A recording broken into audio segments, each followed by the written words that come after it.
Waa kuma ninka Muslimka ah ee noqday qofkii ugu taajirsanaa ee dunida soo maray. Liiska dadka hadda ugu taajirsan dunida waxaa ka dhex muuqda Jeff Bezos, Elon Musk iyo Bill Gates. Laakiin marka hantidooda oo dhan la isku wada daro kuma dhowaanayso dhaqaalii uu haystay ninkii lagu tilmaamay inuu ahaa bini'aadamkii ugu taajirsanaa ee soo maray dunida taariikhda inta la og yahay. Magaciisu waa Mansa Musa. Waxa uu ahaa boqorkii ka talin jiray waddanka Maali oo ku caan baxay inuu si xad dhaaf ah u haystay hantidii ugu qaalisanayd xilligaas oo ahayd dahabka. Mansa Musa waa boqorkii caanka ah ee boqortooyadii Maali ee noolaa qarnigii 14aad.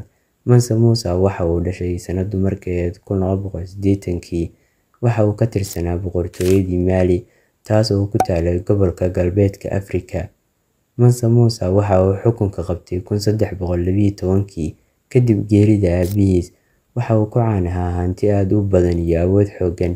Waxaa lagu talin jiray inuu ka mid yahay maalqabeennada ugu taajirsan taariikhda, taas oo ay ugu wacan tahay hantida boqortooyadiisa, dhaqaale iyo ka faa'iidaysiga macdanta dahabka ah ee gobolka. Mansa Musa waxa uu tegay xajka sanadku markuu ahaa 1324 miilaadigii, isagoo ka haystay safar aad u badan oo lacag iyo hadiyado. Intii uu socdaalkaas ku guda jiray waxa uu meel kasta oo maraba ka bixin jiray hadiyado iyo sadaqo, taas oo ku caan baxay deeqsinimadiisa.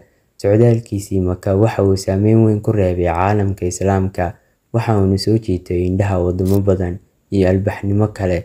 Mansa Musa intii uu xukumayay waxa uu dan ka lahaa horumarinta kaabayaasha boqortooyadiisa iyo horumarinta cilmiga, waxbarashada iyo dhaqanka. Waxa uu boqortooyadiisa ka hirgeliyay iskuulo, masaajido iyo xarumo dhaqan. Waxa uuna u keenay culimo fiqi iyo fanaaniin ka kala yimid daafaha caalamka Islaamka si ay uga shaqeystaan waxna uga dhigaan.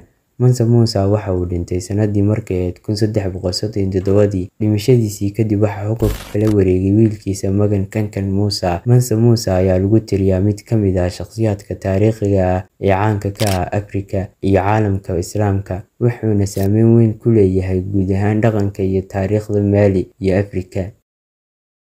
Tani muuqaalka xigeenka ku kulmi doona waxaan igaga tegayaa sidaas iyo wassalaamu calaykum waraxmatullaahi tacaala wabarakaatuh.